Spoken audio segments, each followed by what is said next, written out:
Hello dear students, I hope you all are studying well. So आज हम यहाँ पे डिस्कस करेंगे चरक सूत्र स्थान का चैप्टर नंबर 13 स्नेह अध्याय। पीजी के लिहाज से ये चैप्टर काफ़ी इम्पॉर्टेंट है। तो सबसे पहले जो चीज़ है यहाँ पे कि यहाँ से इस चैप्टर से चैप्टर नंबर 13 से कल्पना चतुष्क का वर्णन किया जा रहा है। तो जैसे कि आपको पता होगा जो चरक सूत्र स्थान है उसमें 30 चैप्टर हैं। तो उसमें शुरुआत के जो 28 चैप्टर्स हैं उनको 7 चतुष्कों में डिवाइड किया गया है। चतुष्क यानी एक चतुष्क के अंदर आते हैं 4 चैप्टर्स, और जो लास्ट के 2 चैप्टर होते हैं चैप्टर नंबर 29 और 13 उनको संग्रह द्वय कहते हैं। तो जो पहला चतुष्क है 1 to 4 दैट इज भेषज, उसके बाद नेक्स्ट 4 स्वास्थ्य, नेक्स्ट 4 निर्देश। तो यहाँ पे 13 चैप्टर से कल्पना चतुष्क स्टार्ट होता है। ठीक है, तो सबसे पहले स्नेहन के बारे में क्या बोला है यहाँ पे विमर्श में जो है क्या लिखा है, दोषों में प्रधान वात होता है, उसे दूर करने के लिए स्नेहन करना सर्वश्रेष्ठ औषध है। यानी स्नेहन को वातनाशक बताया है। ठीक है, मेरे लिए वात दोष को शांत करता है। अब यहाँ पे जो है इस स्नेह कर के बारे में प्रश्नावली क्वेश्चंस पूछे गए हैं आचार्य के द्वारा। तो टोटल 25 क्वेश्चंस हैं ये, 25 क्वेश्चंस। तो सबसे पहला क्वेश्चन क्या है, स्नेह की योनियाँ। तो स्नेह की 2 योनि होती हैं, स्थावर और जंगम। स्थावर और जंगम। स्थावर योनि यानी होती है जो plant origin, vegetable origin fat होता है। जैसे कि आप एग्जांपल्स भी दिए हुए हैं, तेल, प्रियाल, अभिषुक, बहेड़ा, चित्रक, रक्तरंड, अरंड, सरसों, कुसुम्भ, बेल, मूली, अतसी। तो ये सब प्लांट ओरिजिन के फैट्स हैं, इनको बोलेंगे हम स्थावर स्नेह। जांगम स्नेह होता है एनिमल ओरिजिन का फैट। जैसे जितने भी एनिमल्स है, सपोज मछली, इसका ऑयल अगर निकालते हैं तो ये जांगम स्नेह होगा। जैसे और भी दही, दूध, घृत, मांस, वसा जो हम प्रयोग करते हैं ये सब जांगम स्नेह के अंदर आते हैं। तो यहाँ पे एक चीज़ श्लोक नंबर 12 इज इम्पॉर्टेंट। तिल, तेल और अरंड तेल को श्रेष्ठ बताया है। बलार्थे स्नेहने चा अग्रयम एरंडम तु विरेचने। तिल का तेल जो है स्पेशली तिल तैलम विशिष्यते, यानी विशेष करके तिल का तेल बलाधान के लिए इम्पॉर्टेंट है। बलाधान के लिए तिल का तेल और विरेचन के लिए एरंड का तेल। तो ये आपको याद रखना है, पीजी में आ सकता है ये क्वेश्चन। शरीर के बलाधान के लिए स्नेह पूछा जा सकता है, तो दैट इज तिल का तेल। नेक्स्ट कमिंग टू श्लोक नंबर 9। कटुषणम तैलम एरंडम वात श्लेष्म हरम गुरु कषाय साधु तिक्तेश योजितम पित्त हंत्रपी।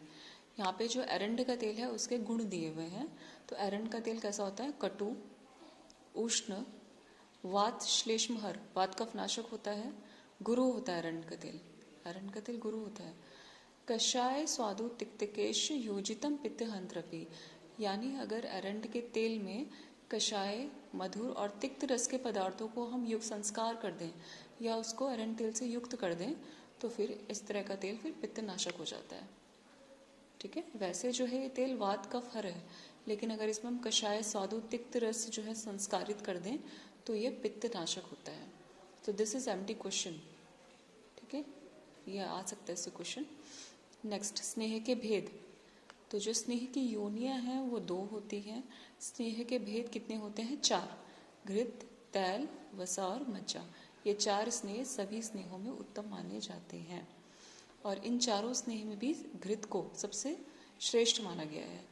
एषु चैव उत्तमम सर्पी, यानी सर्पी घृत जो है चारों प्रकारों के स्नेह में उत्तम स्नेह है। संस्कारस्य अनुवर्तनात्, इसका मतलब क्या है, क्योंकि ये जो स्नेह है, ये वाला घृत जो होता है, संस्कार से दूसरे गुणों को भी अनुवर्तन यानी अपने में एब्जॉर्ब कर लेना। तो दूसरी संस्कार से जो दूसरे भी द्रव्य होंगे उनको अपने में एब्जॉर्ब कर लेता है। तो एक तरह से ये काफ़ी वर्सेटाइल स्नेह है।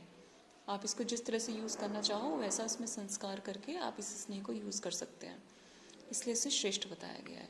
संस्कार का मतलब क्या होता है, संस्कारो नाम गुणांतर धानम, यानी दूसरे के गुणों को अपने में अंतर्धान कर लेना, अपने में समा लेना, उसको संस्कार कहा जाता है।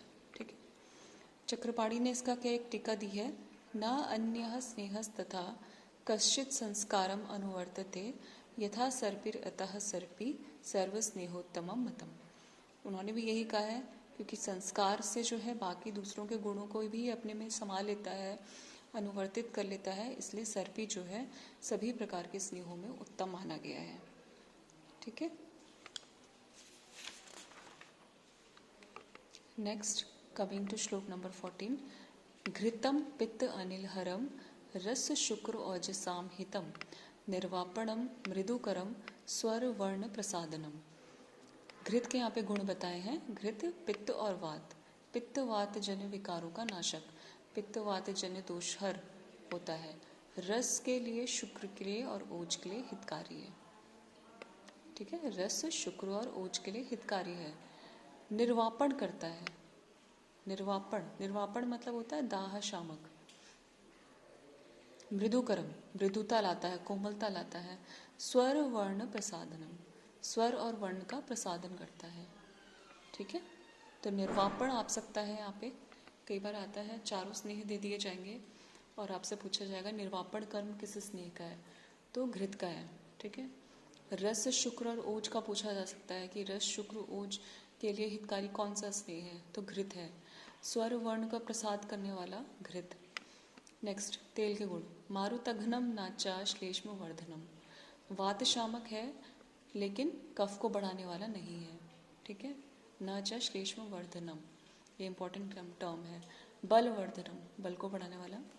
त्वच्यम उष्णम, त्वच, त्वच यानी त्वचा के लिए हितकारी। उष्ण, उष्ण वीर्य होता है।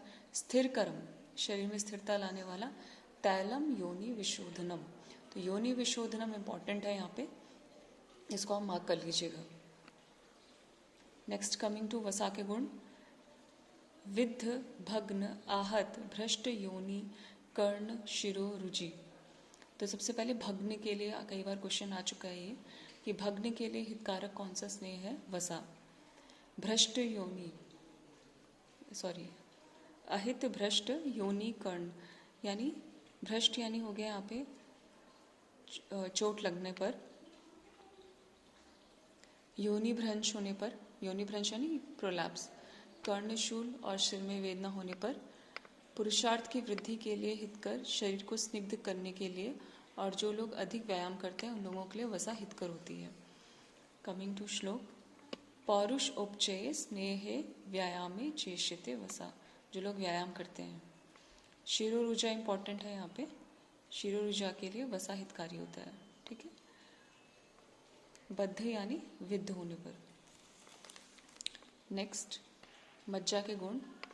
बल शुक्र रस श्लेष्म मेदो वज्जा विवर्धना मज्जा विशेष तो अस्थनाम च बलकृत स्नेहने हिता। तो सबसे पहले बल को, वीर्य को, रस को, श्लेष्म को, मेदा और मज्जा को बढ़ाने वाला। ठीक है, मज्जा विशेष तो अस्थनाम च बलकृत, विशेषकर अस्थियों को बल देने वाला। विशेष तो अस्थनाम च बलकृत, भग्न के लिए वसा है। अस्थियों को बलकृत, अस्थियों को बल प्रदान करने में मज्जा। नेक्स्ट कमिंग टू कि कौन से ऋतु में कौन से स्नेहपान का सेवन उत्तम रहता है। सर्पी ही सर्दी पातव्यम, शरदी यानी शरद ऋतु, तो घृत का जो विशेष सेवन जो है शरद ऋतु में हितकारी होता है। वसा मज्जा चा माधवे, वसा और मज्जा का माधव में, माधव। तैलम प्रावृषि, तैल का प्रावृत ऋतु। न अति उष्ण शीते स्नेहम पिबेत नरा, जो भी स्नेह है अत्यधिक उष्ण काल में या अत्यधिक शीतकाल में नहीं सेवन करना चाहिए। ठीक है, तो सर्पी यानी घृत का शरद ऋतु में, वसा और मज्जा का माधव ऋतु, तैल का प्रावृत ऋतु। ठीक है,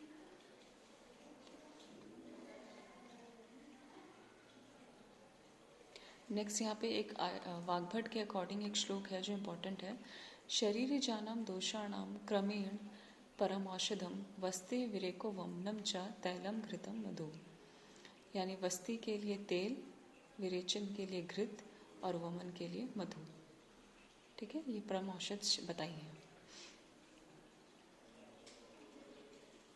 तो आज के लिए इतना ही, फिर नेक्स्ट जो है नेक्स्ट श्लोक हम नेक्स्ट सेशन में कंक्लूड करेंगे। Thank you.